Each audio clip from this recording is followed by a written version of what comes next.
ગજેન્દ્ર ચરિત્રની કથા જે આપણા બધાની જ કથા છે. પરીક્ષિતે પ્રશ્ન કર્યો, મહારાજ મને જો આગળ કથા કહો.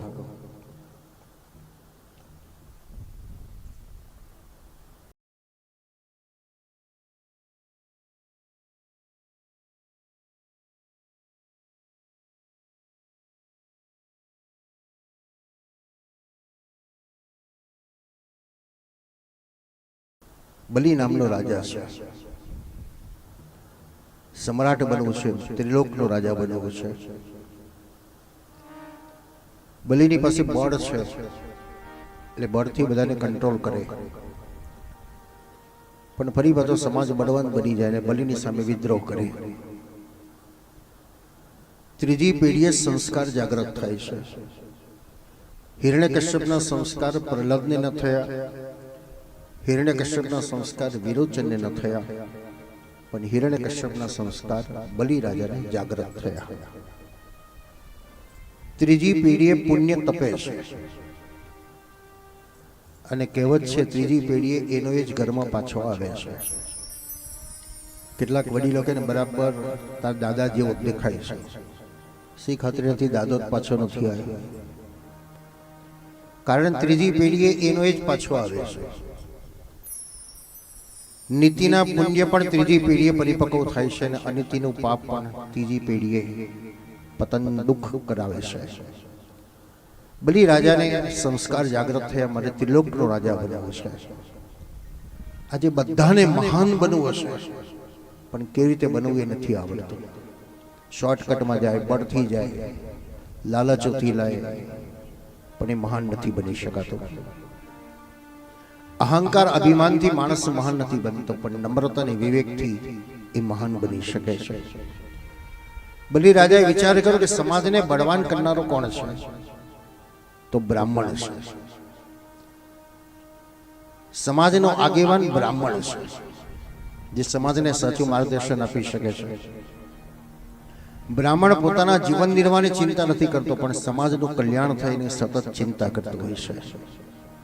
અને તેથી પહેલાના સમયની અંદર બ્રાહ્મણોને કોઈ આવશ્યક વસ્તુની જરૂરિયાતો નહોતી. આજનો સમાજ ભણેલો એમ કે આ તો બધું બ્રાહ્મણે પોતાના જીવન નિર્વાહ માટે લખી નાખ્યું છે ને બધું માંગે છે. તો એ જમાનાના બ્રાહ્મણને કોઈ જરૂર નથી.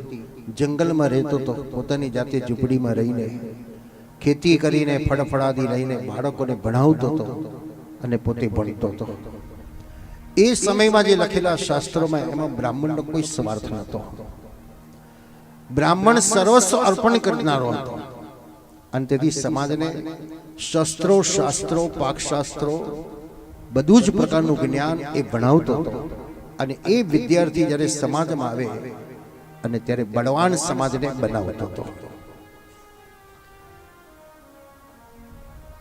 એક પિતાએ પોતાની પત્નીને કીધું કે આ દીકરો મોટો થયો છે ને, તો મારે એને એન્જિનિયર બનાવવો છે. એટલે માએ કીધું કે ના ના, આપણે પાઠશાળામાં મૂકો ને. ના, તું બોલીશ નહીં, મારે એને એન્જિનિયર બનાવવો છે. સારું. બીજો દીકરો તૈયાર થયો એટલે ફરી પપ્પાએ કીધું કે મારે એને ડોક્ટર બનાવવો છે. માએ કીધું પાઠશાળામાં મૂકો. ના. ત્રીજો દીકરો યુવાન થયો, બોલવા જાય પહેલા મમ્મીએ કીધું કે તમે એક દીકરાને એન્જિનિયર બનાવ્યો, એકને ડોક્ટર બનાવ્યો, તો એક તો મારી ઈચ્છા પ્રમાણે કરો. સારું, બોલ શું કરવું છે? તમે એને પાઠશાળામાં ભણવા મૂકો. ત્રણેય દીકરા ભણી ગણીને તૈયાર થયા. ડોક્ટર હતો એ કરોડોપતિ બની ગયો, એન્જિનિયર હતો એ લાખોપતિ બની ગયો. અને પાઠશાળામાં ભણીને આવેલો એ દીકરો થેલી લઈને ગામમાં જાય, થેલી લઈને પાછો આવે. પતિ પત્ની બે જણા બેઠા બેઠા એક દિવસ પતિએ પોતાની પત્નીને કીધું, જોયું ત્યાં નાનાની જિંદગી બગાડીને? જો મોટો ડોક્ટર બન્યો તો કેવા કરોડોપતિ બની ગયો, આ એન્જિનિયર બન્યો તો લાખોપતિ બની ગયો, અને આ એવો ને એવો રહ્યો, તેની જિંદગી બગાડી. શું મળ્યું એને? અને આ શબ્દ ઉપર પત્નીએ પતિને કીધું, એમ જોવું છે તમારે શું મળ્યું? હા, દેખાય તો છે, જોને આ કરોડોપતિ છે, આ લાખોપતિ છે, ના એમને થેલી વાળો જ રહ્યો. પત્ની કીધું સારું, ત્યારે આજે સાંજે તમારી રૂમમાંથી બહાર નહીં આવવાનું અને ખાલી તમાશો જોયા કરજો તમે. માં બહાર ઓટલા પર બેઠી છે, કપડા ફાટેલા છે, વાળ છૂટા છે અને રડે છે. અને ડોક્ટર બહેનો દીકરો લથડતો લથડતો આવ્યો. શું થયું મમ્મી? તા પપ્પાએ મને માર્યો.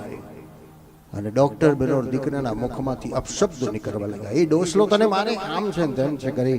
સવારેની વાત છે, અત્યારે હું થાકી ગયો, સુઈ જાઉં છું. બીજો એન્જિનિયર દીકરો આવ્યો. મમ્મી શું થયું તને? તારા પપ્પાએ તને મારે, મને મારી. એમ એને મારી તને? ઉભો રહે, એને વાત શાંત કરી. એ પણ લથડતો હતો, પાછો રૂમમાં જઈને સુઈ ગયો. ત્રીજો દીકરો આવ્યો થેલી લઈને. મમ્મી શું થયું? તારા પપ્પાએ મને મારી. દીકરો દોડતો માની જોડે એને બેસી ગયો. માની પર હાથ ફેરવતો કે માં ખોટું બોલે તું, મને વિશ્વાસ છે મારા પપ્પા આવું ન કરે, મારા પપ્પા આવું ન કરે. મમ્મી તું ખોટું બોલે છે.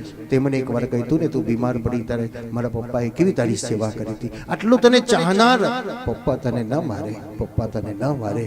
અને આ વાતો ઓરડામાં બેઠેલો બાપ સાંભળી રહ્યો છે, જેની પાછળ મેં લાખો રૂપિયા ખર્ચ્યા, કરોડો રૂપિયા ખર્ચ્યા. આજે મને ધુતકાર રૂપી શબ્દ આપે છે અને જેને મેં કશું ના ખર્ચ્યું અને છતાં એને વિશ્વાસ છે કે મારો બાપ આવું ન કરે. આંખમાં આંસુ સાળતો બહાર આવ્યો અને પત્નીને કીધું મેં ભણાયા પણ મેં દીકરા ખોઈ દીધા, અને મને મેં ન ભણાયો પણ આ દીકરો મારો થઈ ગયો. કયું જ્ઞાન એ જ આપણને ખબર નથી. આજે સંસ્કારોનું જ્ઞાનની જ આવશ્યકતા છે, પણ આપણે એને હાઈફાઈ ભણાવી દીધા, હાઈફાઈમાં મોકલી દીધા અને દીકરાઓ પછી ઉડી જાય છે. મારા હોસ્ટેલ 2004થી ચાંગાના વિદ્યાર્થીઓ મારા આશ્રમમાં રહેતા હતા. લગભગ 3000 છોકરાઓ એન્જિનિયર બનીને ગયા છે અને 3000માંથી ઘણા છોકરાઓ તો યાદ કરે છે આશ્રમને કે શાસ્ત્રીજી તમારા આશ્રમમાં રહેતા હતા, ભણવાની જે મજા આવતી હતી. પણ આજે મા બાપ જ એવું ઈચ્છે છે કે બસ મારા દીકરાને તકલીફ ન પડે, કોઈ તકલીફ ન પડે. અમે તકલીફ વેઠી, એને ન પડવી જોઈએ. તમે તકલીફ વેઠી ત્યારે તમે મહાન બન્યા છો. જો એ તકલીફ જ નહીં વેઠે તો તકલીફને સહન નહીં કરી શકે, સુસાઇડ કરશે, અવગતિ જશે, કાં તો અવડા રસ્તા ઉપર જતો રહેશે. તકલીફ શું છે એ તો એને સમજાવવાની જરૂર છે, એ જ પ્રેક્ટિકલ નોલેજ છે, પણ આપણે એ જ એને આપતા નથી. પરિણામ શું મળે છે આપણને? આજના દીકરાઓ હોસ્ટેલમાં રહેતો હોય ને ઘરમાં રહેવું ગમતું નથી. 2 દાડા રહ્યો ને તો એમ ત્યાં ક્યારે જતો રહું, ક્યારે જતો રહું. કારણ એ દૂર આપણે કર્યો છે એટલે આપણાથી દૂર જ જતો રહેતો હોય છે. ભણાવો એનો વાંધો નથી, પણ સાથે સાથે સંસ્કાર ભણાવો, સંસ્કાર આપો એ આવશ્યકતા છે.